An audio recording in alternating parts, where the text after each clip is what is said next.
अधुना संज्ञात्रयम् अस्ति ह्रस्वः, दीर्घः अथ च पुलुतः। लेखने ह्रस्वस्य दीर्घस्य तु अस्माभिः प्रयोगः क्रियते, पुलुतस्य लेखने तथा प्रयोगः नास्ति, किन्तु उच्चारणे प्रयोगः भवति। तस्मात् कः ह्रस्वः भवति, कः दीर्घः भवति, कः पुलुतः भवति इति प्रश्नः अस्ति। तस्मात् ह्रस्व दीर्घ पुलुत संज्ञा विधायकं सूत्रम् अधुना लिखति। उकालो ह्रस्व दीर्घ पुलुतः।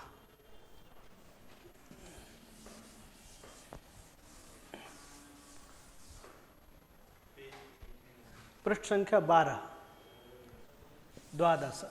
उकालो ह्रस्व दीर्घ पुलुतः।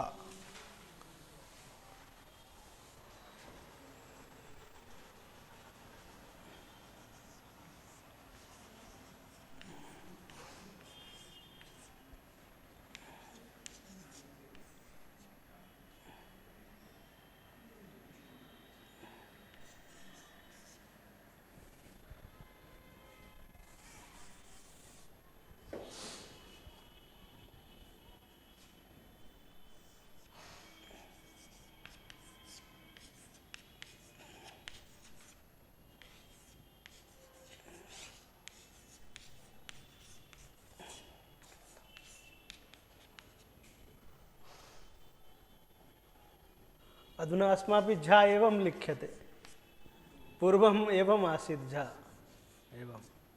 एवं झा अस्ति, अस्य अधः रेफा लिख्यते, पुस्तके एवं लिखितमस्ति, अयं झा अस्ति, अधुना एवं झा लिख्यते।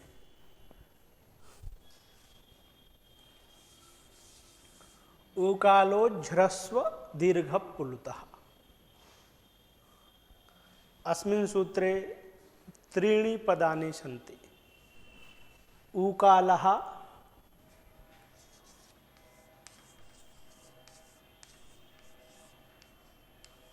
पुनः अच्, पुनः ह्रस्व दीर्घ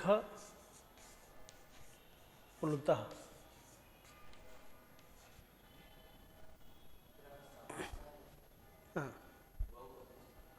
सर्वम् उच्यते क्रमेण।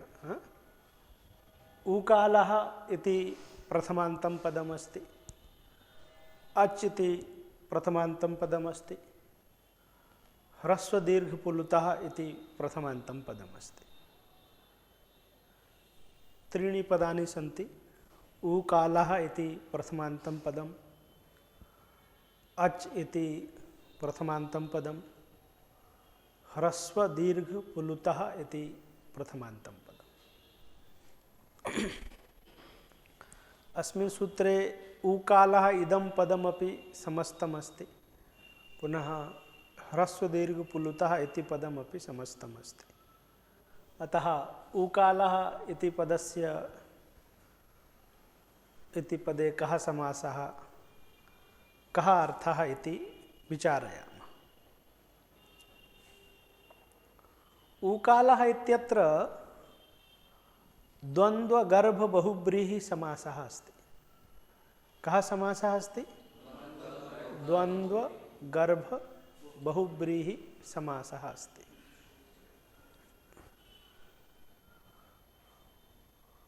उ इति एकं पदमस्ति, कालः इति एकं पदमस्ति। उ इत्यत्र द्वन्द्वसमासः अस्ति। त्रयाणाम् उकाराणां प्रश्लेषः अस्ति। कथमस्ति तर्हि चिन्तयन्तु। उः,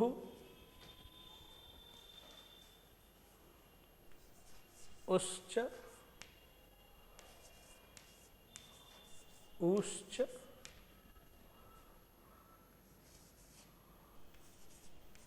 ऊश्च, उश्च, अत्र अयम् एकमात्रः उकारः अस्ति।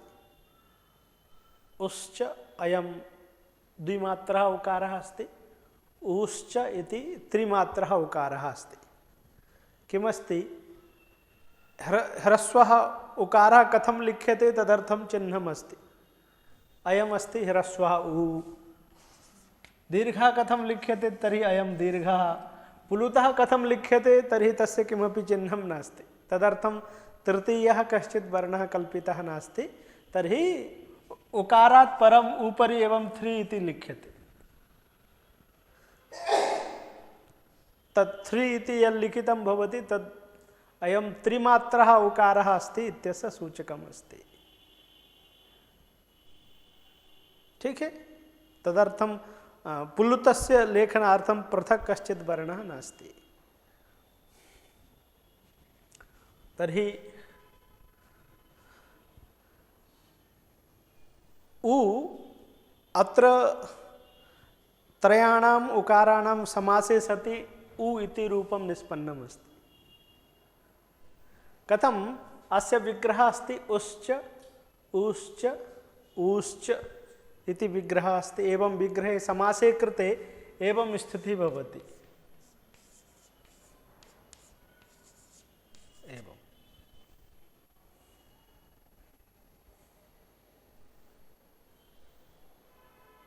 रामश्च कृष्णश्च रामकृष्णौ इत्यस्य लौकिकः विग्रहः कः भवति? रामश्च कृष्णश्च। समासे कृते रामकृष्ण इति भवति। पुनः द्विवचने रामकृष्णौ इति प्रयोगः भवति। तथैव लौकिकः विग्रहः अस्ति उश्च ऊश्च ऊश्च। त्रयाणां समासः क्रियते चेत् विभक्तेः लोपः भवति। उ ऊ ऊ एवं स्थितिः भवति। पुनः एकः दीर्घसन्धिः अस्ति। यथा दैत्यारिः श्रीशः विष्णुदयः।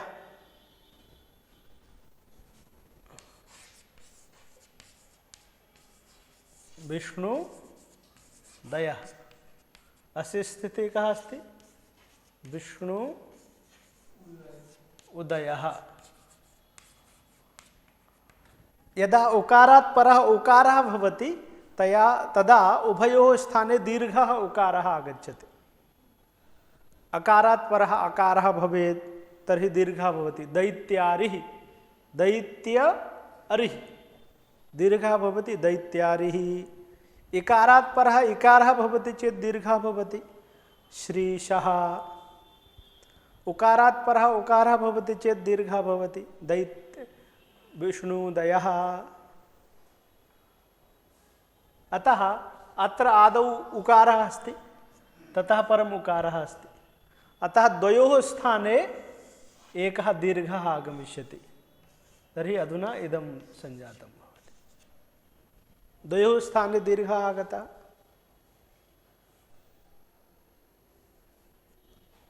पुनः उकारात् परः उकारः अस्ति अतः पुनः अत्र पुनः सन्धिः भवति। तर्हि पुनः एकः दीर्घः आगच्छति। तर्हि अधुना अयं दर्शने तु एकः एव अस्ति किन्तु वस्तुतः अत्र त्रयः सन्ति। त्रयः उकाराः सन्ति।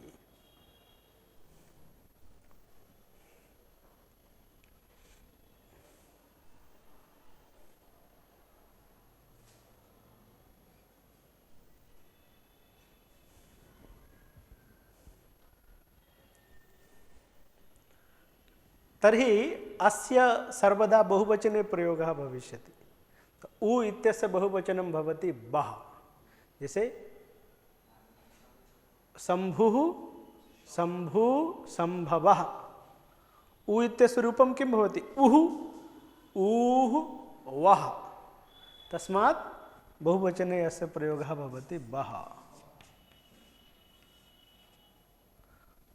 उश्च ऊश्च ऊश्च इति बः। भवतां पुस्तके लिखितमस्ति, पश्यन्तु। उश्च उश्च ऊश्च इति बः। अयं यः बः अस्ति अत्र ह्रस्वः अपि उ अस्ति, नाम एकमात्रः अपि उ अस्ति, द्विमात्रः अपि उ अस्ति, त्रिमात्रः अपि उ अस्ति। कथम तर्हि एवं त्रयाणां परस्परम आदौ समासः ततः परं संधि कार्ये कृते एवं एकः उकारः आगच्छति। अत्र किन्तु त्रयः अपि सन्ति। अत्र अयं त्रयाणाम् उकाराणां बोधकः अस्ति। त्रयाणाम् उकाराणां बोधकः।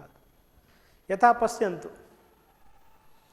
यदा वयं वदामः छात्रः गच्छति, छात्रः गच्छति, तर्हि एकः छात्रः गच्छति। छात्रौ गच्छतः, तर्हि द्वौ छात्रौ गच्छतः।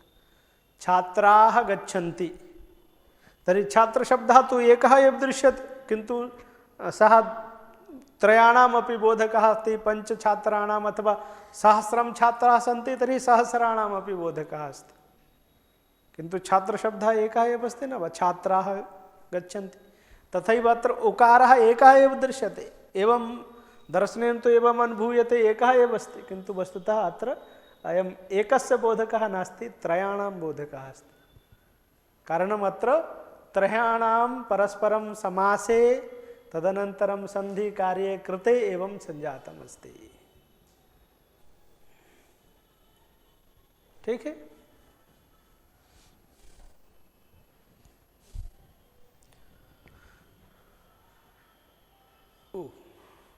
तर्हि उश्च उश्च उश्च इति बह। तर्हि बह इदं समस्तं पदमस्ति। कः समासः अस्ति अत्र? द्वन्द्वसमासः अस्ति। यस्य विग्रहे बारं बारं चकारस्य प्रयोगः क्रियते सः द्वन्द्वः भवति। रामश्च कृष्णश्च इति रामकृष्णौ, तथैव अत्र द्वन्द्वः समासः अस्ति। अधुना बह इत्यस्य कालः इत्यनेन साकं बहुव्रीहि समासः कर्तव्यः अस्ति।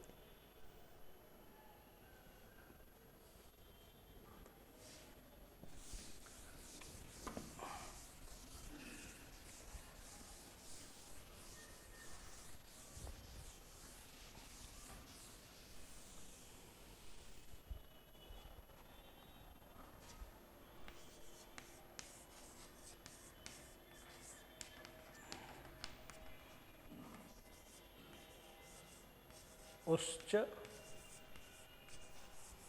उश्च उश्च इति वह। पुनः वह कालः यस्य सः ऊकालः। बह कालः यस्य सः ऊकालः।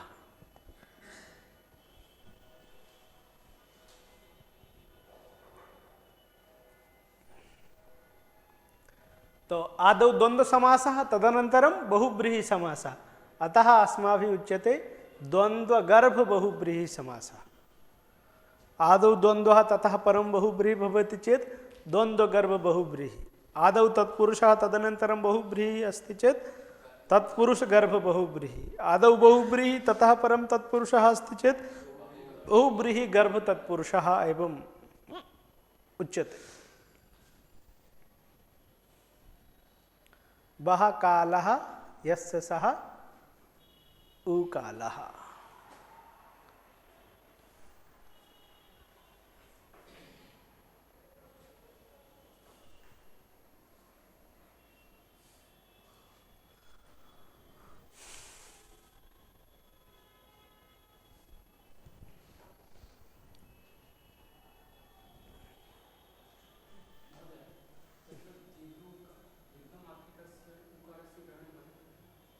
कारणं संधौ द्वयोः स्थाने दीर्घः भवति, तस्मात् तत्र दीर्घः अस्ति। ह्रस्वदीर्घयोः स्थाने संधि क्रियते चेत् किं भवति? दीर्घः एव भवति। दीर्घपुलतयोः स्थाने संधि क्रियते चेत् दीर्घः एव भवति। अतः दीर्घः एव दृश्यते, किन्तु अयम् एकमात्रस्य द्विमात्रस्य त्रिमात्रस्य च बोधकः अस्ति।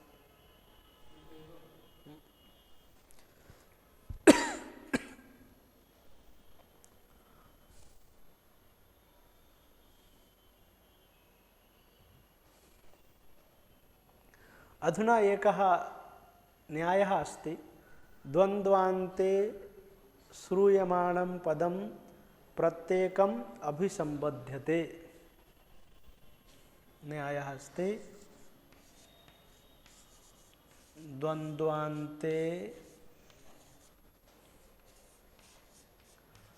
श्रूयमाणं पदं प्रत्येकम्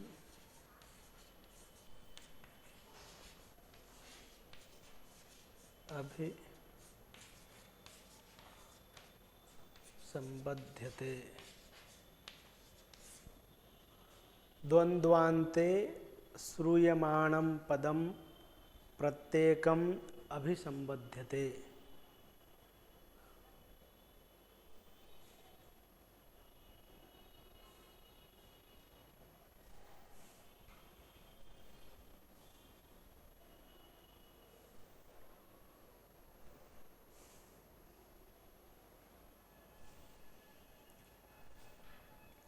अयं न्यायः अस्ति।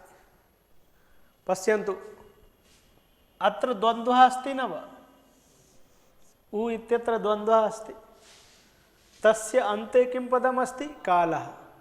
तस्य अत्र यद्यदस्ति तेन साकं सम्बन्धः भविष्यति। अत्र ह्रस्वः उ अपि अस्ति, तेन सह अपि कालशब्दस्य सम्बन्धः भविष्यति। दीर्घः अस्ति, तेन सह अपि कालशब्दस्य सम्बन्धः भविष्यति। पुनः पुलुतः अस्ति, तेन सह अपि कालशब्दस्य सम्बन्धः भविष्यति। एवं च उकालः इत्यस्य अर्थः भवति उकालः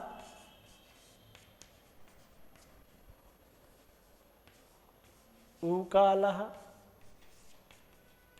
पुनः उकालः।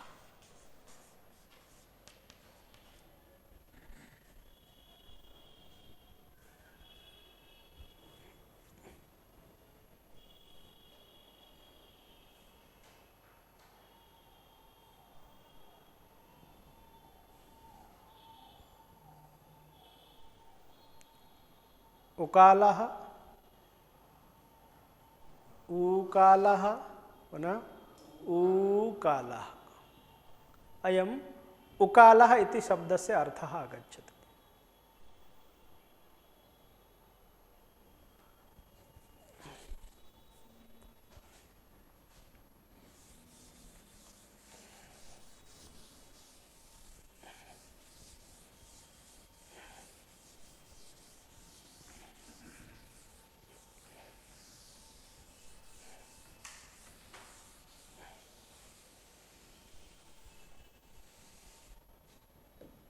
अधुना अपरं समस्तं पदं किमस्ति? ह्रस्व दीर्घ पुलुतः। किमस्ति? ह्रस्व दीर्घ पुलुतः। इदमपि समस्तं पदमस्ति। अस्य विग्रहः अस्ति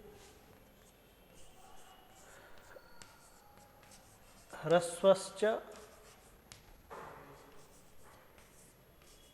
दीर्घश्च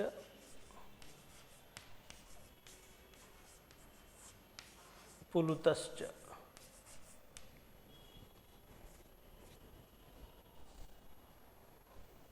ह्रस्वश्च दीर्घश्च पुलुतश्च।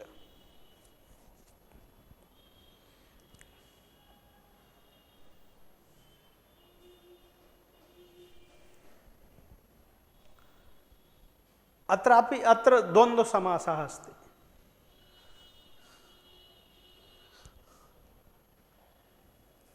द्वन्द्व समासे एका व्यवस्था अस्ति।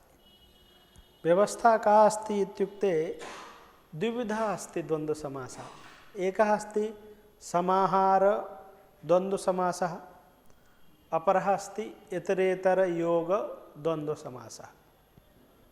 समाहार द्वन्द्व समासः पुनः समाहारः इतरेतर योगः एवं वक्तुं शक्यते। समाहारः पुनः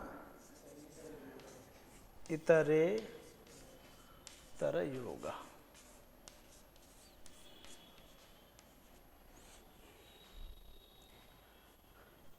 समाहारः यदा भवति तदा एकवचनं भवति, पुनः नपुंसकलिङ्गस्यैव प्रयोगः भवति। समाहारद्वन्द्वसमासे द्विवचनं बहुवचनं वा न भवति, सर्वदा एकवचनं भवति, सर्वदा नपुंसकलिङ्गं भवति।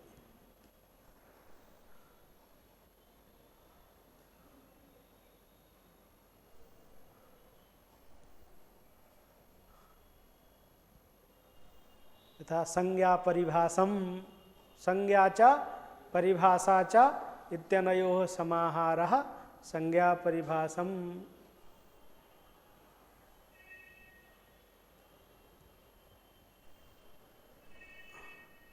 अतः समाहारद्वन्द्वः कुत्र अस्ति इत्यस्य ज्ञानम् अपेक्षितं चेत् पदे किं वचनम् अस्ति किं लिङ्गम् अस्ति इति दृष्ट्वा ज्ञातुं शक्यते। अत्र पश्यन्तु, एकवचनम् अस्ति किन्तु नपुंसकलिङ्गं नास्ति। यदि ह्रस्वदीर्घपुलुतम् इति स्यात् तर्हि अस्माभिः वक्तुं शक्यते अत्र समाहारद्वन्द्वः अस्ति। किन्तु किमस्ति, ह्रस्वदीर्घपुलुतः। वचनं तु समाहारद्वन्द्वानुकूलम् अस्ति, समाहारद्वन्द्वे सर्वदा एकवचनमेव भवति, अतः अत्र एकवचनम् अस्ति। अतः किन्तु नपुंसकलिङ्गं नास्ति, अतः अत्र समाहारद्वन्द्वः इति वक्तुं न शक्यते। इतरेतर योगद्वन्द्वे किम् अस्ति, इतरेतर योगद्वन्द्वसमासः यदा भवति तदा द्वयोः शब्दयोर्मध्ये भवति चेत् द्विवचनं भवति, त्रयाणां भवति चेत् बहुवचनं भवति इति इतरेतर योगद्वन्द्वस्य व्यवस्था अस्ति। यथा रामकृष्णौ, हरिश्च हरश्च गुरुश्च इति हरिहर गुरवः, द्वयोः भविष्यति चेत् द्विवचनं। रामश्च कृष्णश्च इति रामकृष्णौ, हरिश्च हरश्च गुरुश्च इति हरिहर गुरवः।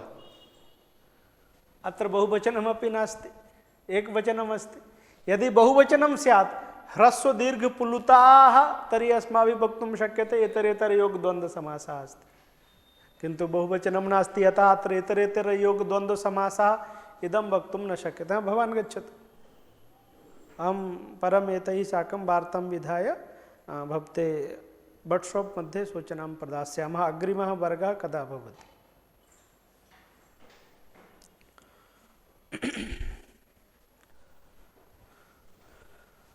ठीक है। अतः ह्रस्व दीर्घ प्लुतम इति प्रयोगः स्यात् चेदपि क्लेशः नास्ति, वयं वक्तुं शक्नुमः समाहारद्वन्द्वसमासः अस्ति। यदि ह्रस्व दीर्घ प्लुताः इति प्रयोगः स्यात् तर्हि वयं वक्तुं शक्नुमः इतरेतर योगद्वन्द्वसमासः अस्ति, किन्तु अत्र उभयथापि प्रयोगः नास्ति। ह्रस्व दीर्घ प्लुतम एवमपि प्रयोगः नास्ति, ह्रस्व दीर्घ प्लुताः एवमपि प्रयोगः नास्ति। तस्मात् अत्र समाहारद्वन्द्वः इति वक्तुं न शक्यते, इतरेतर योगद्वन्द्वः इति वक्तुं न शक्यते, किन्तु द्वन्द्वः अस्ति। द्वन्द्वः अस्ति तर्हि द्वयोर्मध्ये किमपि स्यात्। अतः कः समासः? तर्हि उभयमपि वक्तुं शक्यते। अत्र समाहारद्वन्द्वसमासः अस्ति इति वक्तुं शक्यते। समाहारद्वन्द्वसमासः अस्ति तर्हि नपुंसकलिङ्गस्य प्रयोगः कुतः न? तर्हि क्वचित् लिङ्गव्यत्ययः दृश्यते, क्वचित् लिङ्गस्य परिवर्तनं सम्भवति। कारणम् अयं छान्दस् प्रयोगः अस्ति।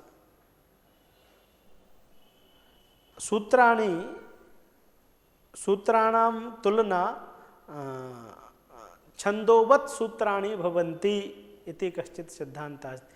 यथा वेदमन्त्रेषु क्वचित् व्याकरणनियमानां परिवर्तनं दृश्यते, सर्वथा वेदमन्त्रेषु व्याकरणविरुद्धप्रयोगः अस्ति चेदपि सः प्रयोगः असाधुः नास्ति, साधुः एव अस्ति। किन्तु वयं यदि व्याकरणविरुद्धं लिखामः चेत् सः प्रयोगः असाधुः अस्ति।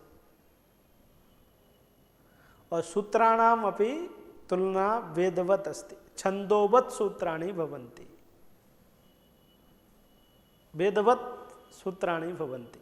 तस्मात् वेदमन्त्रेषु यदि क्वचित् व्यत्ययः भवति चेत् तत्र असाधुत्वं नाङ्गीक्रियते, तथैव अत्रापि अस्ति। वस्तुतः ह्रस्व दीर्घ पुलुतम् इति प्रयोगः कर्तव्यः आसीत्, किन्तु ह्रस्व दीर्घ पुलुतः इति प्रयोगः कृतः अस्ति, तथापि सः प्रयोगः साधुः अस्ति।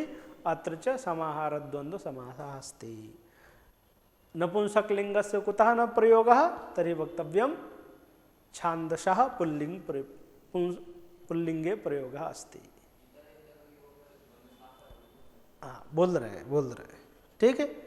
नपुंसकलिङ्गस्य प्रयोगः कुतः न? तर्हि वदन्तु लिङ्गव्यत्ययः सञ्जातः अस्ति, लिङ्गस्य परिवर्तनेन प्रयोगः कृतः। वस्तुतः ह्रस्व दीर्घ पुलुतम् इत्येव वक्तव्यम् आसीत्, किन्तु लिंग परिवर्तनं कृतम्। अतः ह्रस्व दीर्घ पुलुतः इत्यत्र समाहारद्वन्द्वसमासः अस्ति। लिंग व्यत्यय कारणात् अत्र नपुंसकलिङ्गस्य प्रयोगः नास्ति। क्वचित् एवं भवति, 100% तथैव भवेत् इति कश्चित् नियमः नास्ति। सामान्येन अस्माभिः तथैव कर्तव्यं, किन्तु ज्येष्ठाः आचार्याः क्वचित् एवं प्रयोगाः कुर्वन्ति। अथवा इतरेतर योग द्वन्द्व समासः अस्ति एवमपि वक्तुं शक्यते। तर्हि बहुवचनं कुतः न? तर्हि अत्रापि वचन व्यत्ययः सञ्जातः। आर्ष प्रयोगेषु एवं प्रयोगः भवितुम् अर्हन्ति। तस्मात् समाहारद्वन्द्वसमासः अपि वक्तुं शक्यते, इतरेतर योग द्वन्द्वसमासः अपि वक्तुं शक्यते। इतरेतर योग द्वन्द्वे बहुवचनं कर्तव्यम् आसीत्, किन्तु वचन व्यत्ययेन एकवचनं जातम्। समाहारद्वन्द्वे नपुंसकलिङ्गस्य प्रयोगः कर्तव्यः आसीत्, किन्तु लिङ्गव्यत्ययेन पुल्लिङ्गस्य प्रयोगः कृतः। एवं च ह्रस्व दीर्घ पुलुतः इत्यस्य विग्रहः अस्ति, ह्रस्वश्च दीर्घश्च पुलुतश्च। अत्र इतरेतर योग द्वन्द्वसमासः अस्ति इत्यपि वक्तुं शक्यते, समाहारद्वन्द्वसमासः अस्ति इत्यपि वक्तुं शक्यते। अस्य अर्थः अस्ति ह्रस्वः दीर्घः पुलुतः। कः अर्थः अस्ति ह्रस्व दीर्घ पुलुतः इत्यस्य? ह्रस्वः दीर्घः पुलुतः इत्यर्थः अस्ति।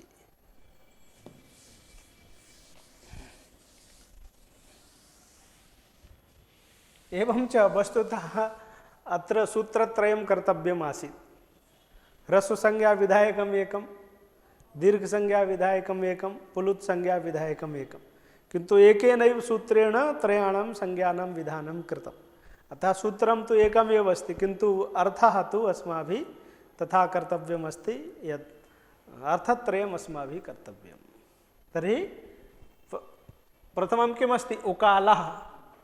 तर्हि प्रथमं वाक्यम् अस्माकं भवति उकालः अच् अच् ह्रस्व संज्ञः स्यात्। उकालः अच् ह्रस्व संज्ञः स्यात्।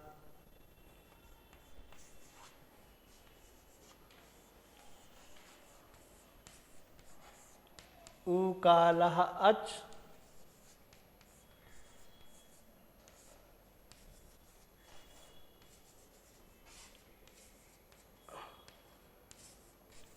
दीर्घ संज्ञः स्यात्।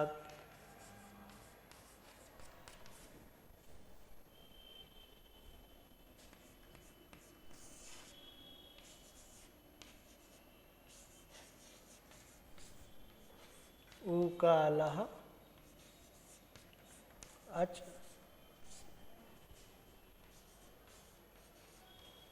पुलुत संज्ञः स्यात्।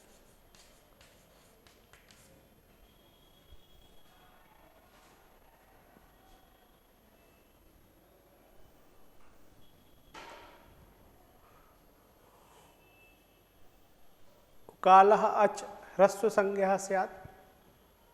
उकालः अच् दीर्घ संज्ञः स्यात्। उकालः अच् प्लुत संज्ञः स्यात्। अधुना उ कालः इत्यस्य कः अर्थः इदं चिन्तनीयमस्ति। कालशब्दः अत्र मात्रावाचकः अस्ति।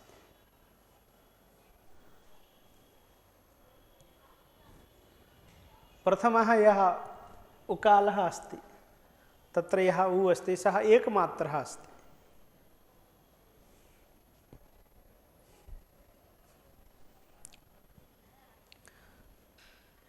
अत्र चिन्तयन्तु, यथा कश्चित् वदति सिंहः छात्रः, सिंहः छात्रः, तर्हि बोलते नहीं कि ये तो शेर हैं।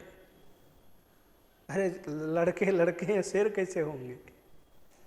तो सिंहः छात्रः इति उच्यते चेत् तस्य कः अर्थः?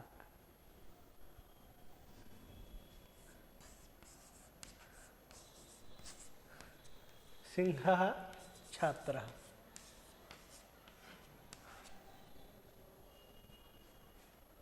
कः अर्थः?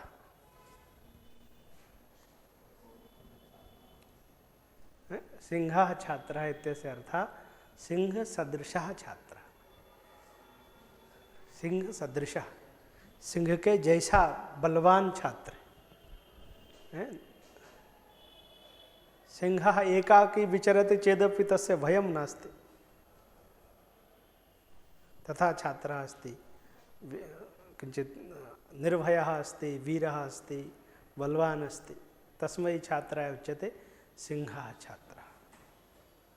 सिंहः छात्रः इत्यस्य वस्तुतः सिंहः पशुः अस्ति, छात्रः मनुष्यः अस्ति, उभयोः साम्यं नास्ति, किन्तु बलवत्वेन साम्यं स्वीकृत्य सिंहः छात्रः इति उक्तं।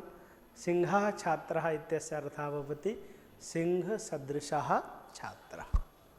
सिंह शब्दस्य अत्र सिंहसदृशः इत्यर्थः।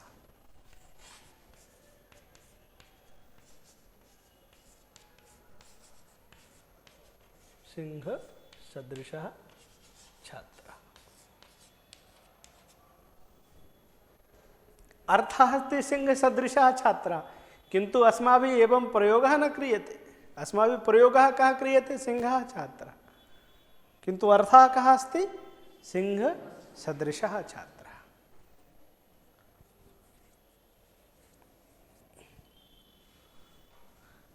तथैव उ किमस्ति? वर्णः अस्ति। कालः कालः अस्ति, उ तु कालः नास्ति। उ किम् अस्ति? वर्णः। वर्णः भिन्नः पदार्थः अस्ति, कालः भिन्नः पदार्थः अस्ति। तर्हि उः कस्यापि, उः कालः यस्य, उ कस्यापि कालः भवितुमर्हति वा?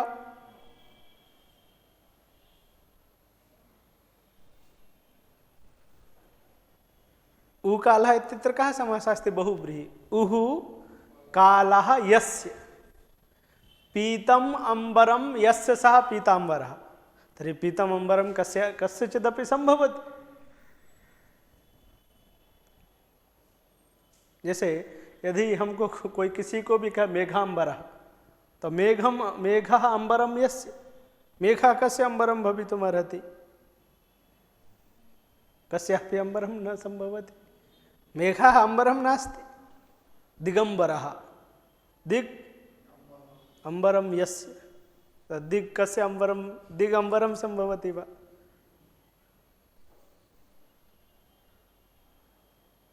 तथैव उः कालः यस्य, उः उ कालः नास्त्येव। कालः कालः कालः भवति, 1 घंटा 2 घंटा ये काल है। उ तु वर्णः अस्ति।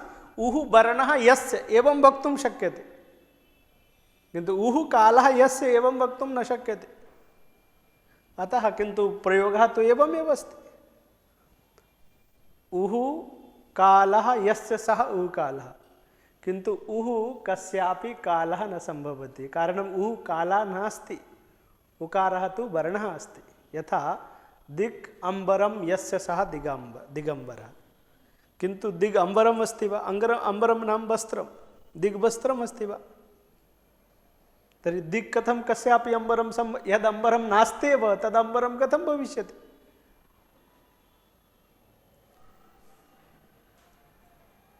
किन्तु भगवतः सेवस्य कृते दिगम्बरः इति प्रयोगः भवति।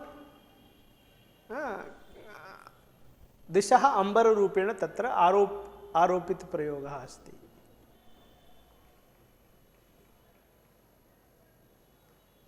तथैव अत्रापि तादृशः एव प्रयोगः अस्ति। उः कालः यस्य, किन्तु उः कस्यापि कालः नास्ति, तस्मात् उः कालः इत्यस्य कः अर्थः इति अस्माभिः चिन्तनीयमस्ति।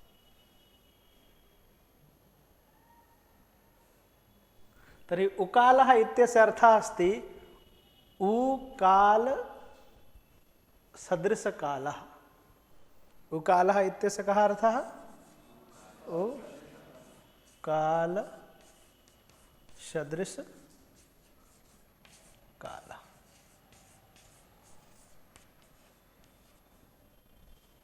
उकालः इत्यस्य अर्थः उकाल सदृश कालः।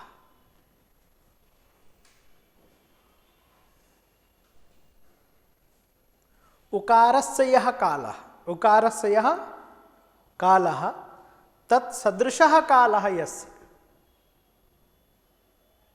उकाल उकाल, अब यहाँ पर षष्ठी समझिए, उकारस्य यः कालः तत्समानः कालः यस्य।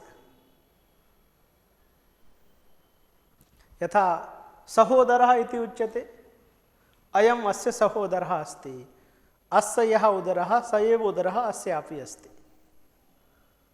सहपाठी अथवा सतीर्थ्यः सगुरुः, अस्य यः गुरुः अस्ति स एव अस्यापि गुरुः अस्ति। तर्हि अस्य उकारस्य यः कालः अस्ति स एव कालः यस्य वर्णस्य भविष्यति सः वर्णः उकालः इत्युच्यते। पश्यन्तु, अयमस्ति पुनः अयमस्ति। अस्य कः कालः अस्ति? एकमात्रा कालः अस्ति। अस्य एकमात्रा।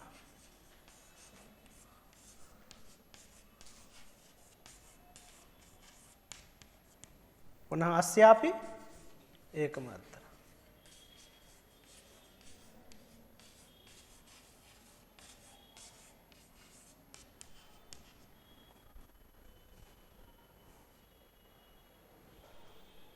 तर्हि अस्य कालः अस्ति अयं, तत्सदृशः कालः अयम् अस्ति, सः अस्य अस्ति न वा?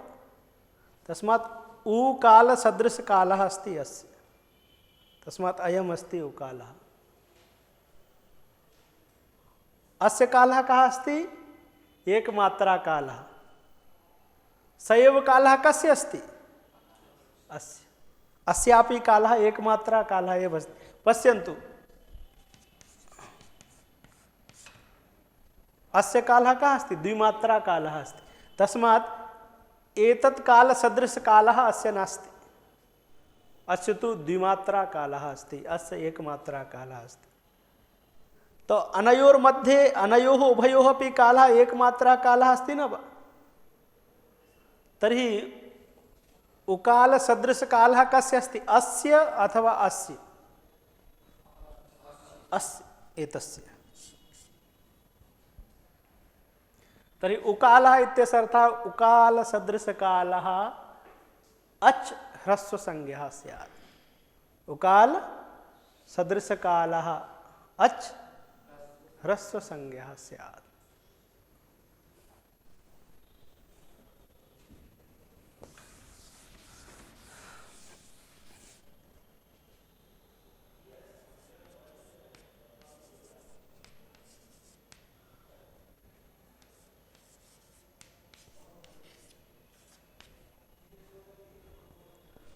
अस्यापि एकमात्रा कालः अस्ति, अस्यापि एकमात्रा कालः अस्ति, अस्यापि एकमात्रा कालः अस्ति, अस्यापि एकमात्रा कालः अस्ति, पुनः अस्यापि एकमात्रा कालः अस्ति। तर्हि उकालसदृशकालः एकमात्रः अवर्णः अपि अस्ति, उकालसदृशकालः एकमात्रः इवर्णः अपि अस्ति, उकालसदृशकालः एकमात्रः उवर्णः अपि अस्ति, उकालसदृशकालः एकमात्रः ऋवर्णः अपि अस्ति, पुनः उकालसदृशकालः एकवर्णः लृवर्णः अपि अस्ति। तस्मात् उकालः यः अच् अस्ति, अयम् अच् अस्ति न वा? अयम् उकालः अच् अस्ति न वा? उकालः नाम उकालसदृशकालः यः अच् सः ह्रस्वसंज्ञः भवति, तस्मात् अयं ह्रस्वसंज्ञः भवति। अयमपि ह्रस्वसंज्ञः भवति, अयमपि ह्रस्वसंज्ञः भवति, अयमपि ह्रस्वसंज्ञः भवति, पुनः अयमपि ह्रस्वसंज्ञः भवति। अयं ह्रस्वसंज्ञः न भवति, कारणम् अस्य द्विमात्रा कालः अस्ति। ए ऐ ओ औ, एतेषां चतुर्णामपि द्विमात्रा कालः अस्ति। अयम् एकमात्रः न भवति। अयमपि द्विमात्रा कालः, एतस्यापि द्विमात्रा कालः अस्ति, अस्यापि द्विमात्रा कालः अस्ति, अस्यापि द्विमात्रा कालः अस्ति, अस्यापि द्विमात्रा कालः अस्ति। तस्मात् अयम् उकालः नास्ति, अच् अस्ति किन्तु उकालः अच् नास्ति। अयमपि उकालः अच् नास्ति, अयमपि उकालः अच् नास्ति, अयमपि उकालः अच् नास्ति।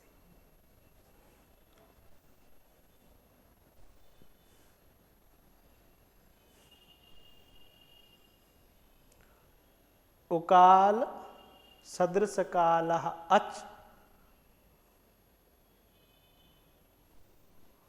उकाल सदृशः कालः यस्य अचः, उकाल सदृशः कालः यस्य अचः सः अच् ह्रस्वसंज्ञः भवति। उकाल सदृशः कालः कस्य अचः अस्ति? एकमात्रस्य अकारस्य, एकमात्रस्य इकारस्य, एकमात्रस्य उकारस्य, एकमात्रस्य ऋकारस्य, एकमात्रस्य लृकारस्य च कालः उकाल सदृशः अस्ति। तस्मात् ते पंचवर्णाः ह्रस्वसंज्ञकाः सन्ति। एते चत्वारः ह्रस्वसंज्ञकाः न सन्ति, कारणम् एतेषाम् उकाल सदृशकालः नास्ति। एतेषां तु उकाल भिन्नकालः अस्ति। उ इत्यस्य कालः अस्ति एकमात्रा, तेषां कालः अस्ति द्विमात्रा। तस्मात् भिन्नः भिन्नः कालः अस्ति। भिन्न भिन्न विद्यालये पठति चेत् समान विद्यालयः न भवति द्वयोः छात्रयोः। एकस्मिन्नेव विद्यालये यौ द्वौ छात्रौ पठतः तयोः विद्यालयः समानः भवति। अस्यापि कालः एकमात्रा कालः अस्ति, अस्यापि कालः एकमात्रा कालः अस्ति। तस्मात् अस्य समान कालः कस्य अस्ति? अस्य च समान कालः अस्ति अयम्। तर्हि एतत् समान कालः यः अच् अस्ति सः ह्रस्वसंज्ञः भवति। अर्थात् एकमात्रा कालः यः अच् भविष्यति सः अच् ह्रस्वसंज्ञः भवति। एकमात्रा कालः यः अच् भवति सः, उसको और सरल कह दीजिए तो एकमात्रः यः अच् अस्ति सः अच् ह्रस्वसंज्ञः भवति। एकमात्रः भवेत् ह्रस्वो।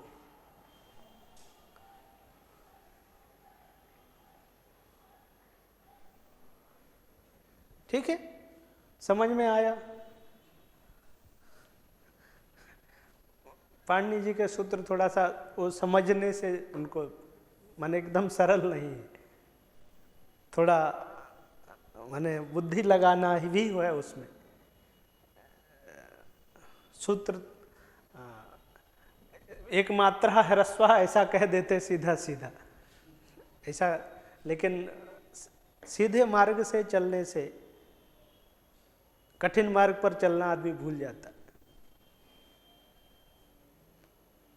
जो यदि आप साल भर लिफ्ट से ही ऊपर आइए तो आप सीढ़ी से नहीं आ पाएंगे। सीढ़ी से चलने वाला लिफ्ट से भी आ सकता है, सीढ़ी से भी आ सकता है, लेकिन लिफ्ट से ही चलने वाला सीढ़ी से आएगा, पैर दर्द हो जाएंगे उसके। इसलिए कभी भी माने जब चिंतन की अवस्था में आप हैं तो सरल मार्ग से नहीं चलना चाहिए, नहीं तो कठिन थोड़ा भी आएगा तो फिर आपका कुछ भी काम करेगा नहीं।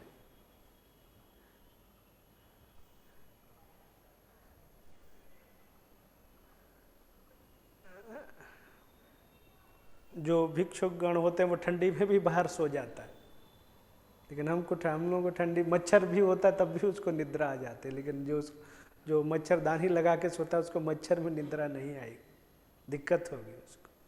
तस्मात् आचार्यः तथैव सूत्रम करोति किंचित तत्र बुद्धेः उपयोगः अपि भवेत्।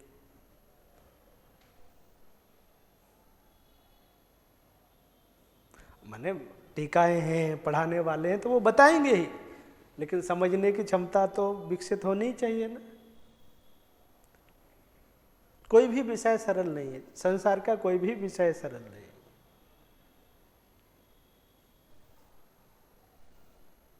आप चाहे मान लीजिए कंप्यूटर पढ़ेंगे, चाहे गणित पढ़ेंगे, चाहे साइंस पढ़ेंगे, कुछ भी पढ़ेंगे, एक कहेगा कि अरे सीधा सीधा सीधा सीधा कहीं कुछ नहीं बोला जाता है, समझना ही होता है। आपको सीधा नहीं बोला जा सकता।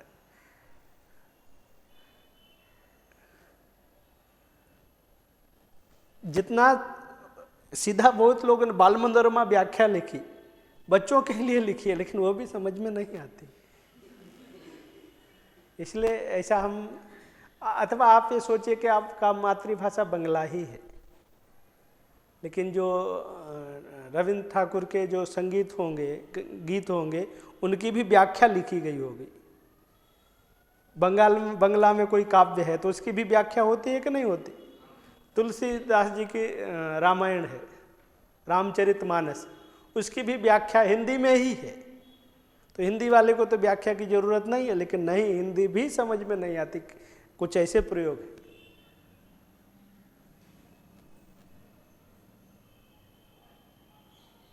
रामचरितमानस इतना सा पुस्तक है, ठीक है। अभी उससे गीता प्रेस गोरखपुर से उसका 7 खंड, इतना मोटा 7 खंड में व्याख्या है उसकी। माने इतना, जब उनकी पंक्ति पर आप जितना गंभीर चिंतन करेंगे उतना गंभीर विचार, आप सामान्य भी व्याख्या करके चल सकते हैं। भगवत गीता की कितनी व्याख्याएं होंगी, कल्पना कर लीजिए। शांकर भाष्य, अब शांकर भाष्य की सैकड़ों टीकाएं, कुछ टीकाओं की टीकाएं। तो इसलिए माने सीधे सीधे कुछ नहीं होता है, आपको बुद्धि का प्रयोग करना ही होगा। नहीं करेंगे तो चिंतन का, जो बुद्धि का व्यायाम नहीं करेंगे तो बुद्धि नहीं सोचेगी। तस्मात् उकालः अच ह्रस्व संज्ञा स्यात्, उकालः इत्यस्य अर्थः अस्ति उकाल सदृश कालः, अर्थात यस्य अचः कालः एकमात्रा भविष्यति, एकमात्रा कालः यः अच भविष्यति सः अच उकाल सदृश कालः भविष्यति, तस्यैव अचः ह्रस्व संज्ञा भवति। 5 अजवर्णाः सन्ति, आ इ उ रि लृ, एते 5 अजवर्णाः उकाल सदृश कालाः सन्ति। तस्मात् ह्रस्व संज्ञकाः 5 वर्णाः सन्ति। 9 अचवर्णाः सन्ति, आ इ उ रि लृ ए ओ ऐ औ। तत्र अयमपि एकमात्रः अस्ति, अयमपि एकमात्रः अस्ति, अयमपि एकमात्रः अस्ति, अयमपि एकमात्रः अस्ति, अयमपि एकमात्रः अस्ति। तस्मात् अस्यापि ह्रस्व संज्ञा, अस्यापि ह्रस्व संज्ञा, अस्यापि ह्रस्व संज्ञा, अस्यापि ह्रस्व संज्ञा, पुनः अस्यापि ह्रस्व संज्ञा भवति। अधुना अस्ति ऊकालः, अस्यापि अर्थः कः अस्ति? ऊकालः इत्यस्य अर्थः कर्तव्यः ऊकाल सदृश कालः। पुनः अत्रापि एक इत्यस्य स्थाने द्विशब्दस्य प्रयोगः कर्तव्यः।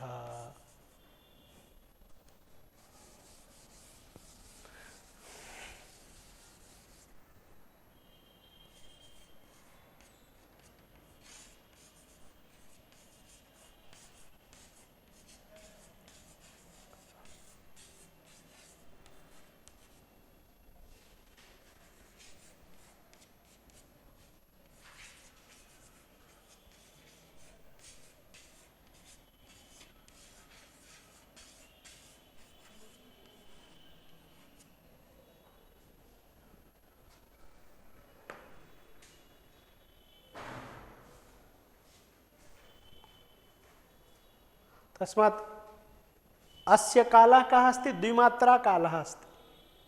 तस्मात् यस्य अचः द्विमात्रा कालः भविष्यति सः उकाल सदृश कालः भवति।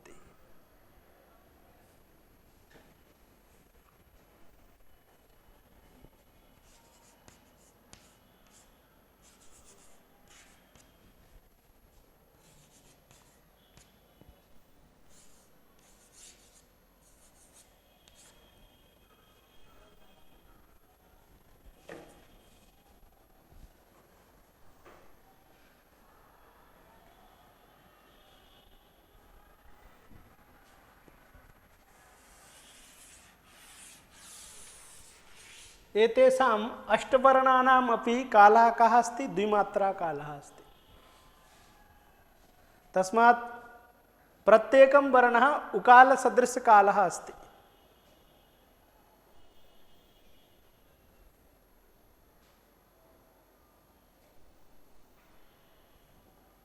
एवं च अयम् अच् अस्ति न वा? पुनः ऊकाल सदृश कालः अस्ति न वा? तस्मात् यः ऊकाल सदृश कालः भवेत् पुनः अच् भवेत् सः दीर्घ संज्ञः भवति। एवं च अयं दीर्घ संज्ञः भवति, अयं दीर्घ संज्ञः भवति, अयं दीर्घ संज्ञः भवति, अयं दीर्घ संज्ञः भवति, अयं दीर्घ संज्ञः भवति, अयं दीर्घ संज्ञः भवति, अयं दीर्घ संज्ञः भवति, पुनः अयमपि दीर्घ संज्ञः भवति। अयं दीर्घ संज्ञः न भवति, कारणम् अस्य कः कालः अस्ति? एकमात्रा कालः अस्ति। और दीर्घः कः भवति? यः द्विमात्रा कालः भवति। द्विमात्रा कालः यः अच् अस्ति सः दीर्घः भवति। एकमात्रा कालः यः अच् भवति सः ह्रस्वः भवति। तस्मात् फलितार्थ कथनं किमस्ति? द्विमात्रा कालः यः अच् सः दीर्घ संज्ञः भवति। एवं च हाँ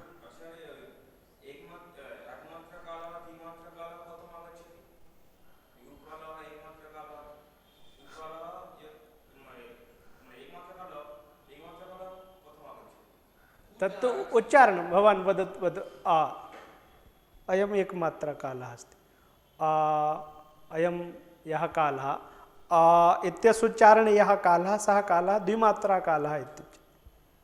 जैसे सेकंड किसको कहेंगे? जैसे एक बार टिक बोला वो सेकंड हो गया, उसी को सेकंड नाम रखे कि नहीं? घंटा मतलब वो मिनट का जो घड़ी को हम घड़ी में जिस सुई का नाम मिनट के लिए रखें, वो जब एक बार पूरा घूम दे तो 1 घंटा, उस उतने काल को हम 1 घंटा बोलते। तो एक मात्रा कालः कहा तो ये जो उच्चारण में जो समय लगा उसी काल का नाम है एक मात्रा काल। ठीक, बोल दिए तो वो दीर्घ हो गया, सा द्विमात्रा कालः, अयम त्रिमात्रा कालः। ठीक है, कालस्य कालः एकः अस्ति, उसी में हम 1 मिनट हो गया, 1 सेकंड हो गया, 1 घंटा हो गया। सेकंड एक बार टिक हुआ तो एक उतने काल को हम क्या कहते हैं? 1 सेकंड। सेकंड वाला पूरा एक बार घूमा तो 1 मिनट हो गया। मिनट वाला पूरा जितने समय में घूमा वो तो काल तो वस्तुतः भिन्न पदार्थ है, लेकिन वो घड़ी जब पूरा घूम गई तो उतने काल को हमने नाम रख दिया 1 घंटा। ठीक है, उसी तरह से इस उच्चारण में जो काल लगा उस काल का नाम है एक मात्रा काल। एक मात्रा जो वर्ण है उसके उच्चारण में जो काल लगता है उसी काल का नाम है एक मात्रा काल। जो दीर्घ वर्ण है, जो द्विमात्रा वर्ण है, उसको उच्चारण करने में जो काल लगता है उसको द्विमात्रा काल बोलते हैं। जो त्रिमात्रा वर्ण है, त्रिमात्रा वर्ण जो है उसके उच्चारण करने में जो काल लगता है उसको हम बोलते हैं त्रिमात्रा काल। जैसे आप लोग के बंगला में वर्णमाला पढ़ाते होंगे, हमारे हिंदी में पढ़ाते हैं। मात्रा जब पढ़ाते हैं तो जो इसको बोलते हैं बड़ा आ, बड़ा आ, बड़ा आ की 2 मात्रा ऐसा बोलते हैं। छोटे आ का कुछ नहीं, बड़ा आ का, छोटा आ का तो कोई मात्रा नहीं लगता है ना, तो 2 मात्रा, इसका 3 मात्रा ऐसा बोलते। तो अयम 1 मात्रा अस्ति, अयम 2 मात्रा अस्ति। तो अस्य उच्चारणे यह कालः तस्य कालस्य नाम अस्ति 1 मात्रा कालः। ना ना, ये व्यवहार तो है ही है आचार्येण तथा व्यवहार, अयम व्यवहारः तो अनादिकालादस्ति। ह्रस्वस्य दीर्घस्य पुलुतस्य उच्चारणं वयम् अनादिकालात् कुर्मः, तेषामेव आचार्येण संज्ञाकरणं कृतमस्ति। अयम यः अस्ति सः ह्रस्वः इत्युच्यते। 1 मात्रा कालः यः अच भवति, यस्य अचः उच्चारणे 1 मात्रा कालस्य उपयोगः भवति, सः अच ह्रस्व संज्ञा भवति। ठीक, अब ऐसा निर्धारण है। काल का विभाजन माने 1 मात्रा काल किसको बोलना है, ये आपको निर्धारण करना है। तो उसमें यही बताया जाता है कि 1 मात्रा यह वर्णः अस्ति, तस्य उच्चारणे यावान् कालः अपेक्षितः तस्यैव कालस्य नाम अस्ति 1 मात्रा कालः। ठीक, तो आप ऐसे समझ लीजिए 1 सेकंड को 1 मात्रा काल कह लीजिए। 1 मिनट को 2 मात्रा काल नहीं बोलना है, 1 मिनट तो बहुत मात्रा हो जाएगा। ठीक है, तो कुछ भी एक सीमा बना लीजिए, जैसे आ पुनः आ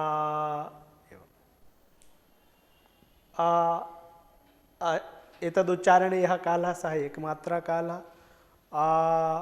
अस्मिन् उच्चारणे यः कालः गतः सः 2 मात्रा कालः। पुनः अस्मिन् उच्चारणे यः कालः सः 3 मात्रा कालः अस्ति। ग्रामेषु कथञ्चित् भवद्भिः दृष्टं स्यात्, यदा बहुत्र ग्रामेषु जनानां गृहे घटीयन्त्रं नैव भवति स्म किञ्चित् कालात् पूर्वम्। अधुना तो मोबाइल अपि समेषां पार्श्वे, किन्तु अधुनापि समेषां पार्श्वे स्मार्ट्फोन् न स्यात्, इदं सम्भवति न। अतः ग्रामेषु घटीयन्त्रं यदा नैव भवति स्म, तदानीमपि विद्यालये तु छात्राः गच्छन्ति स्म, तर्हि समयः कथं द्रष्टव्यः? तर्हि अस्माकं ग्रामे मया दृष्टमस्ति, यद् गृहमस्ति तस्य यद् क्या बोलते हैं उसको, बाहर जो खाली जमीन पड़ा है उसमें पत्थर गड़ा था वहाँ, और सूरज का जो परछाई वहाँ तक आ गया तो मतलब 10 बज गया। उसको देख के ही स्कूल जाते थे बच्चे। तेनापि कालस्य सूचना तो भवति। अधुना अयं कालः सञ्जातः अस्ति, विद्यालय गमनस्य कालः अस्ति। अस्मिन् काले अत्र यदा सूर्यप्रकाशः आगच्छति चेत् विद्यालयः गन्तव्यः अस्ति। विद्यालये घटे आसीत्, तस्मात् तत्र तु किन्तु समेषां जनानां गृहे तु नैव आसीत्। तथापि कालस्य निर्धारणं तु प्रकारान्तरेण आसीदेव। एवं अस्ति। तस्मात् उपाधि जैसे बोलते हैं ना, उपाधि 1 मात्रा काल किसको बोलेंगे, तो 1 मात्रा जो वर्ण है उसके उच्चारण करने में जितना समय लगता है उसी समय का नाम है 1 मात्रा काल। ठीक, एवं च उकाल सदृश कालः अच दीर्घ संज्ञा भवति। उकाल सदृश कालः अच दीर्घ संज्ञा भवति। तर्हि ह्रस्व संज्ञकाः कति सन्ति? 5। दीर्घ संज्ञकाः कति सन्ति? 8। लृ अयं 2 मात्रः न भवति कदापि, 1 मात्रः वा भवति, 3 मात्रः वा भवति। अधुना किमागतमस्ति? ऊकालः। तो अत्रैव लिखन्तु। ऊकालः इत्यस्य कः अर्थः? ऊकाल सदृश कालः। ऊकाल सदृश कालः।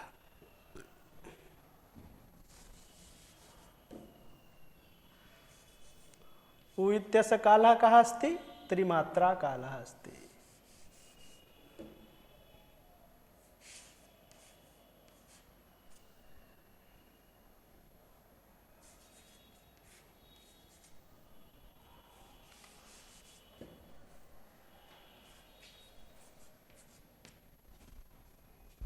तस्मात् अयमपि त्रिमात्रा अस्ति।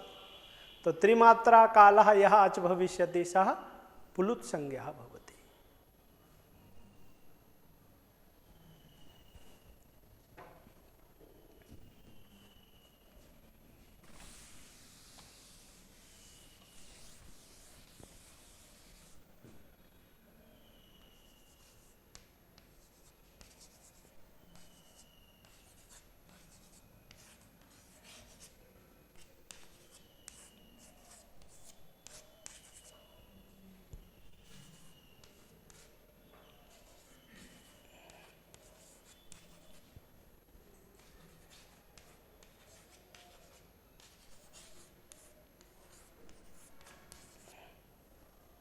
एते नववर्णाः अपि पुलुत्संज्ञकाः भवन्ति।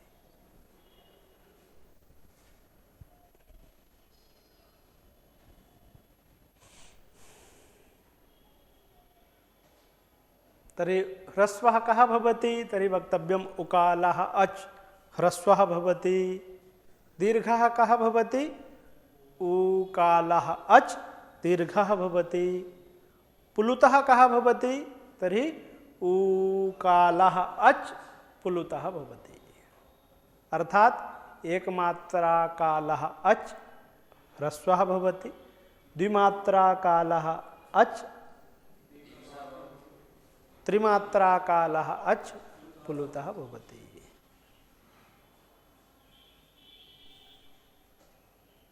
अतएव एकं पद्यं प्रसिद्धमस्ति, एकमात्रो भवेत् ह्रस्वो द्विमात्रो दीर्घ उच्यते, त्रिमात्रस्तु पुलुतो ज्ञेयो व्यंजनम चार्धमात्रकम। व्यंजनम चार्धमात्रिकम।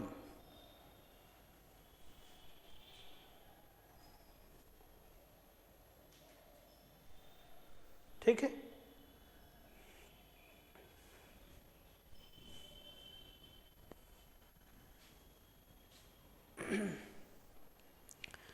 एवं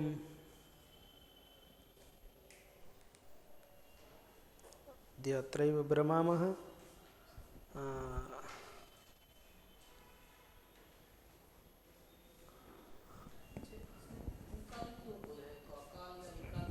बोल सकते थे, बोल सकते थे, ठीक है।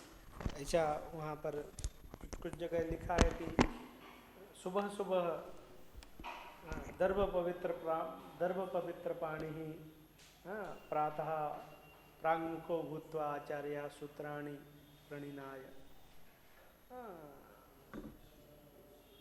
यदा प्रातः कदा जागरणं घटिं दृष्ट्वा अधुना तु अलाराम वजति, तथापि वयं न अस्माकं निद्रा न गच्छति। किंतु पूर्वस्मिन् काले सबसेस में कहा लास्ट सेंटेंस कौन सा? यही अभी यही चल रहा है स्वामी, अभी यही तक हुआ है। तो यदा कुक्कुटः प्रातः ध्वनिं प्रयच्छति स्म तदा जनाः उत्तिष्ठन्ति। कुक्कुटः क्रमेण एकमात्रां द्विमात्रां त्रिमात्रां च वदति। अतः तस्य ध्वनौ पुनः उकारस्य उकारं सः न वदति, किन्तु उकारवत् सः वदति। अतः अस्य सूत्रस्य प्रणयनकाले आचार्यः कुक्कुटस्य ध्वनिं श्रुत्वा ह्रस्व दीर्घ पुलुत संज्ञा विधायकम सूत्रम रचितवान, तस्मात् उकारः ते लिखित। लेकिन मतलब ये कोई जरूरी नहीं। सा अकालः आकालो ह्रस्व दीर्घ पुलुतः एवं अपि सूत्रम तेन कृतं स्यात्, तदानीमपि क्लेशः नैव अस्ति।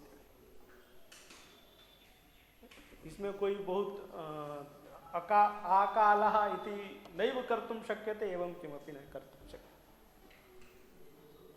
इसलिए हम सिद्धस्य गतिः चिन्तनीया। ऊकालः तैः उक्तम् अस्ति, तस्मात् वयं चिन्तनं कुर्मः। आकालः इति उक्तं स्यात् तर्हि प्रश्नः एव न स्यात्। सः आकालः इत्यपि कर्तुं शक्यते, ऊकालः इति कृतं चेदपि कश्चित् क्लेशः नास्ति। तस्य कारणम् अधुना अस्माभिः सूच्यते यत् कुक्कुटस्य, पुनः तत् कारणमपि अनर्थकं नास्ति, सार्थकमेव अस्ति। तत् कारणं सम्भवति, कारणं कुक्कुटः उकारमेव वदति। तो आप लोग 10:30 बजे आ सकते हैं क्या? 10:30 बजे आने में कितनों को समस्या है? तुम दोनों को समस्या है, क्या समस्या है?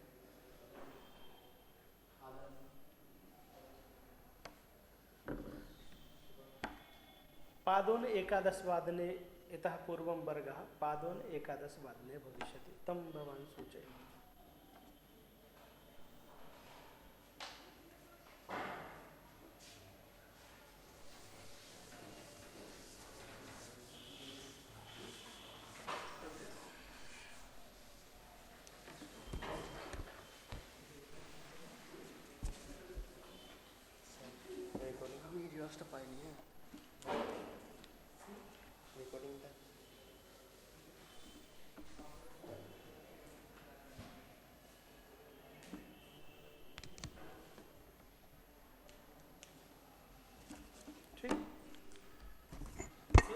सर जब हम उत्स्चोतति ये पद जब करते हैं, उत्स्चोतति उधर जो उत है तो का क्यों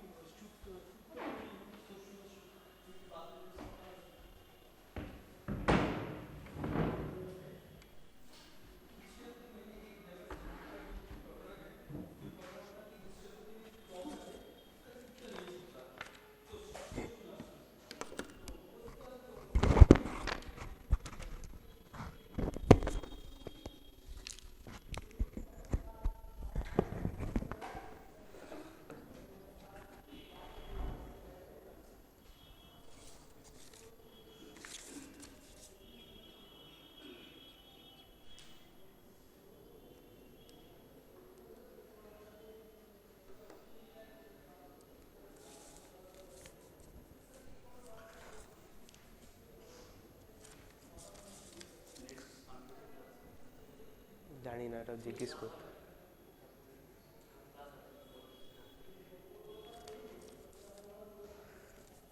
श्री गुरुभ्यो नमः। हरिः ओम।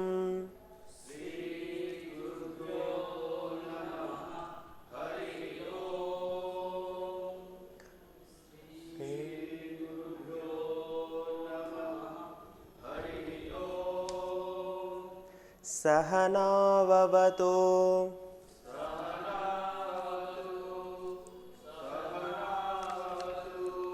सहनौ भुनक्तु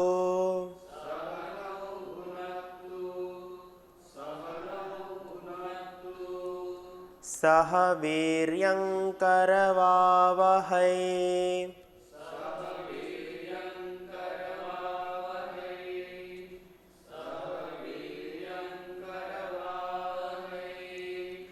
तेजस्विनावधीतमस्तु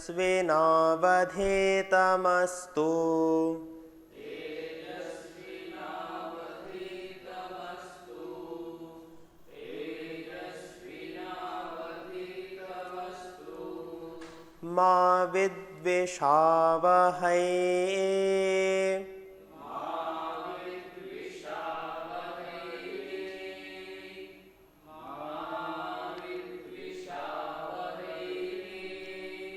ओम शांति शांति शांतिः।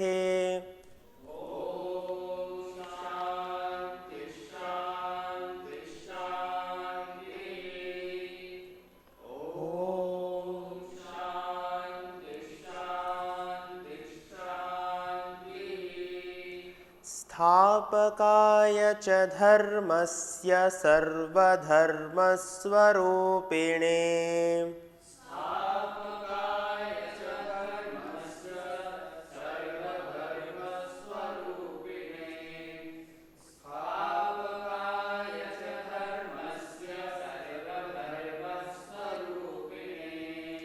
अवतारवरिष्ठाय रामकृष्णाय ते नमः।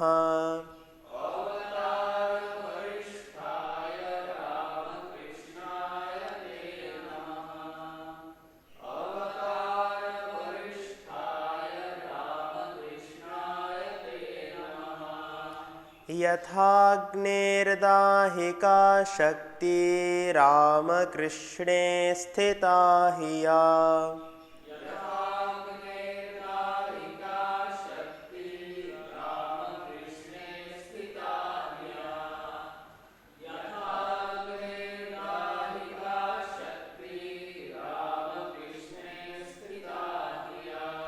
सर्वविद्यास्वरूपान्तां शारदां प्रणमाम्यहम्।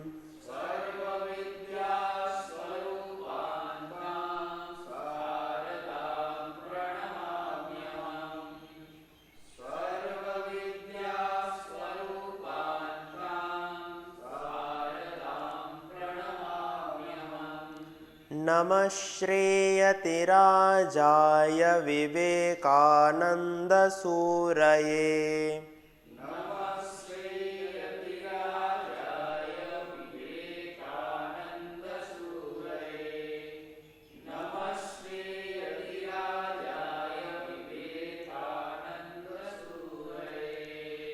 सच्चित्सुखस्वरूपाय स्वामिने तापहारिणे।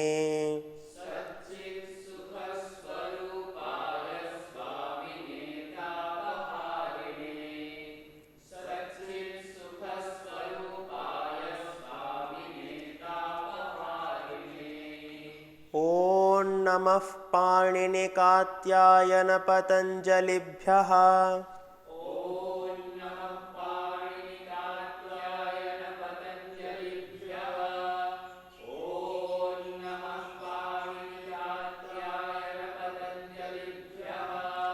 शब्दविद्या संप्रदायकर्तृभ्य ऋषिभ्यो नमो महद्भ्यो गुरुभ्यः।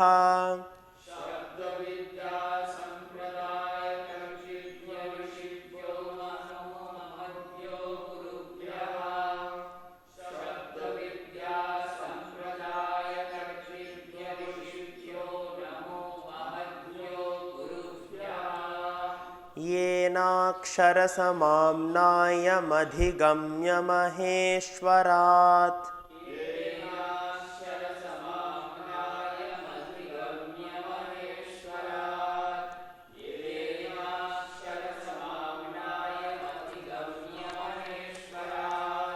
कृष्णं व्याकरणं प्रोक्तं तस्मै पाणिनये नमः।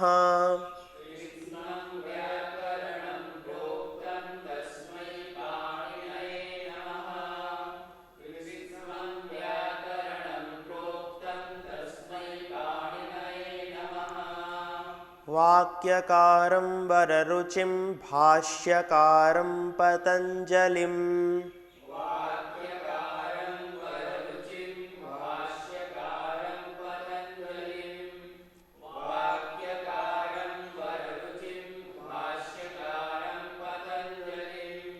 पाणिनिं सूत्रकारं च प्रणतोऽस्मि मुनित्रयम्।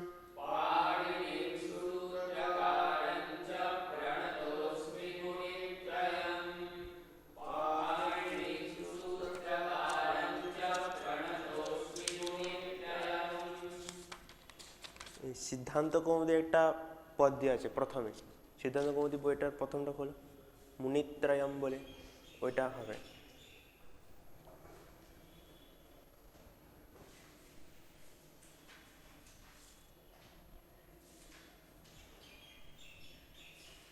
আছে আছে মুনিত্রয়ম নমস্কৃত্য, সিদ্ধান্ত কৌমুদি বইয়ের প্রথম পদ্য।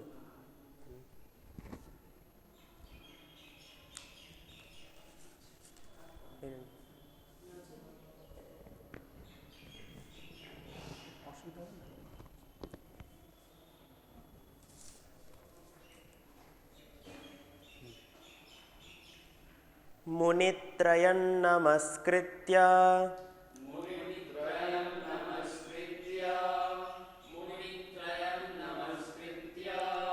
तदुक्तिः परिभाव्य च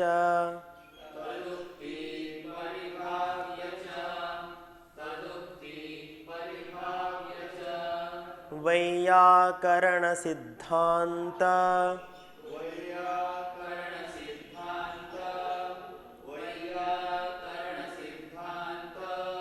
कौमुदीयं विरच्यते।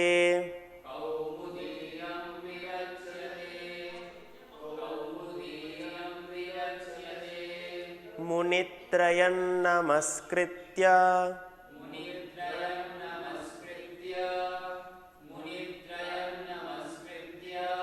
तदुक्तिः परिभाव्य च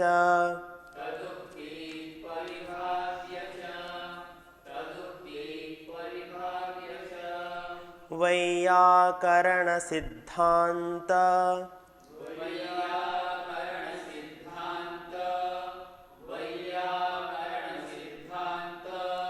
कौमुदीयं विरच्यते।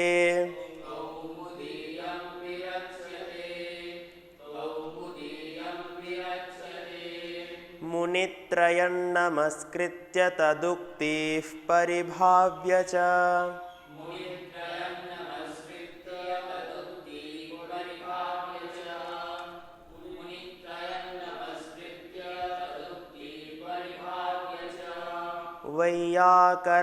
वैयाकरणसिद्धान्त कौमुदीयं विरच्यते।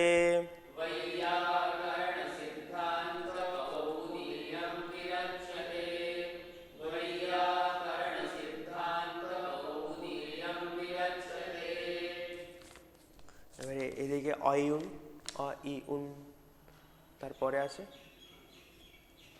এখানেও আছে अ इ उन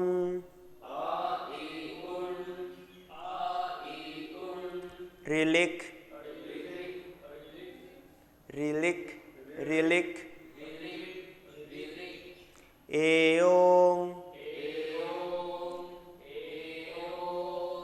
ऐयौच हयवरट लण न्यमागणनं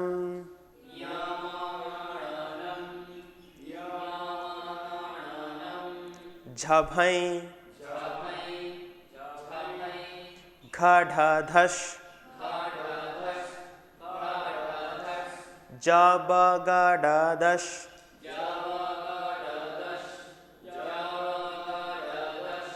खफ छठ थ चट तौ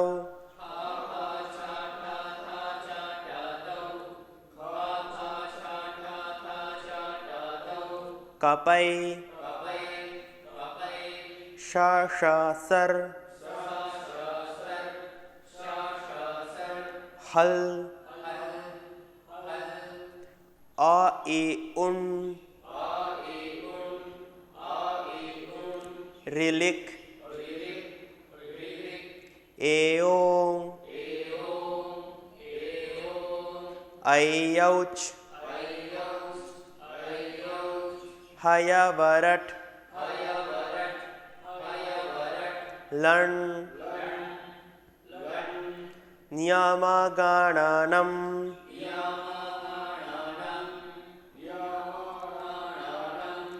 झभै घढधश जबगडदश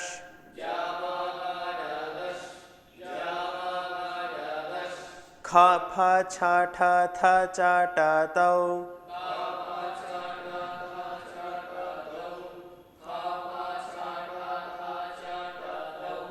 कपै श श सर हल प्रथम दिखे एक बार श्री गुरुभ्यो नमः हरिः ॐ।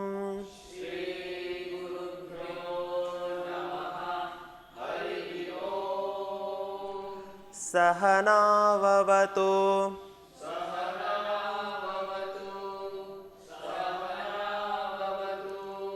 सहनौ भुनक्तु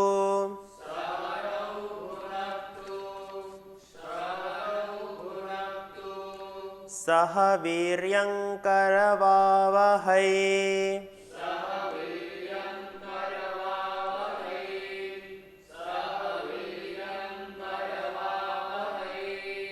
तेजस्विनावधीतमस्तु मा विद्विषावहै।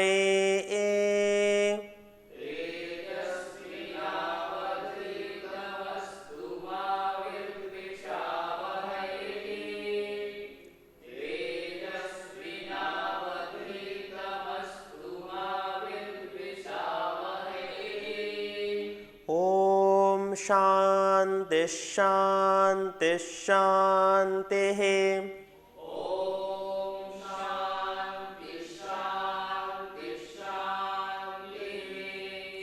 শ্লোকগুলো পুরোটা বলবো, তারপরে দুবার বলবো। स्थापकाय च धर्मस्य सर्वधर्मस्वरूपिणे अवतारवरिष्ठाय रामकृष्णाय ते नमः।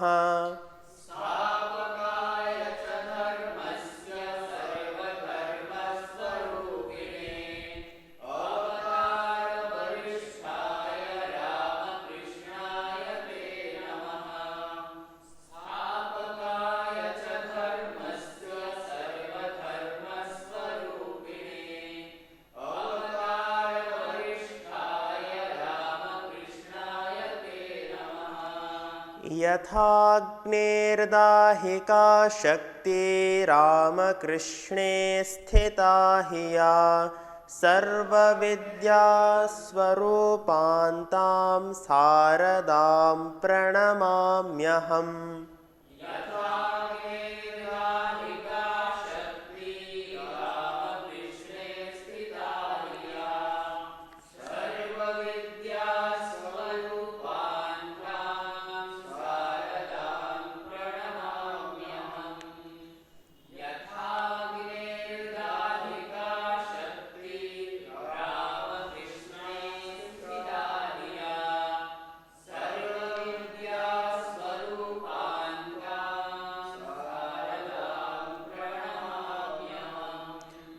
नमः श्रेयतिराजाय विवेकानन्दसूरये सच्चित्सुखस्वरूपाय स्वामिने तापहारिणे।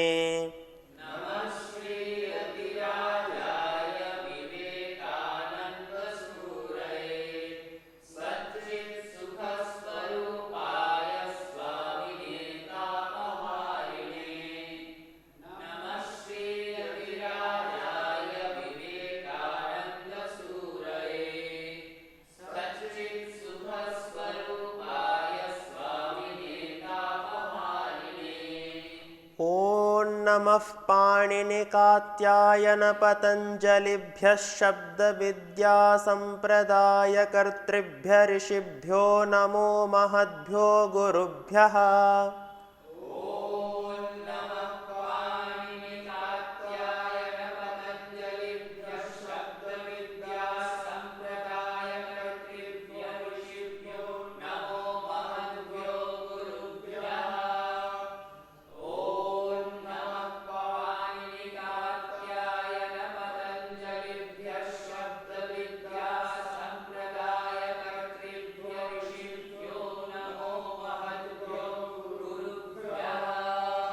येनाक्षरसमाम्नायमधिगम्य महेश्वरात् कृत्स्नं व्याकरणं प्रोक्तं तस्मै पाणिनये नमः।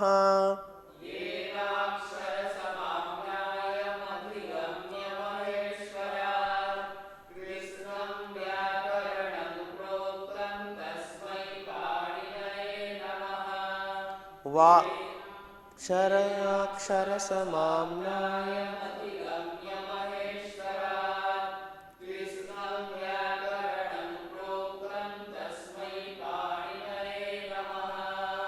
वाक्यकारं वररुचिं भाष्यकारं पतञ्जलिं पाणिनिं सूत्रकारं च प्रणतोऽस्मि मुनित्रयम्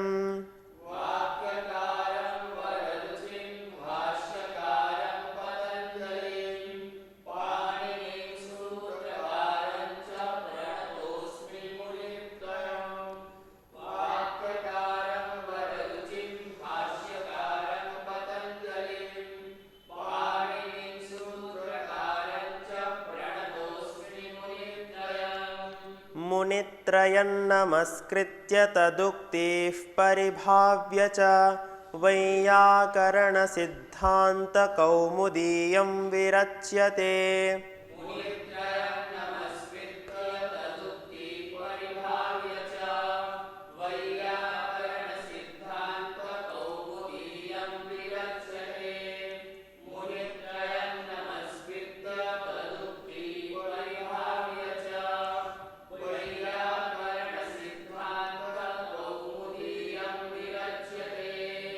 अ इ उन्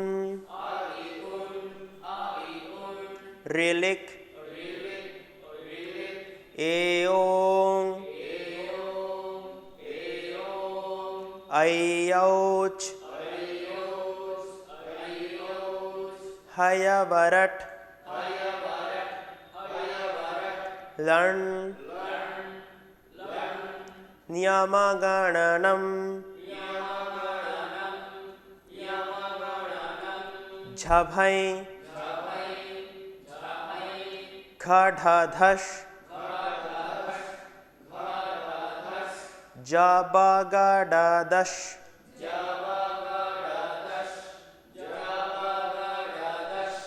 खफछठथचटतौ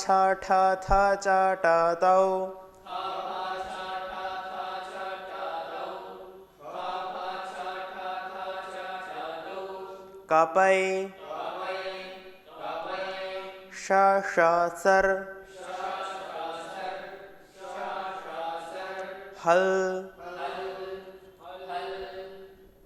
शांति। ओम शांति शांति शांतिः। हरिः ओम तत्सत्।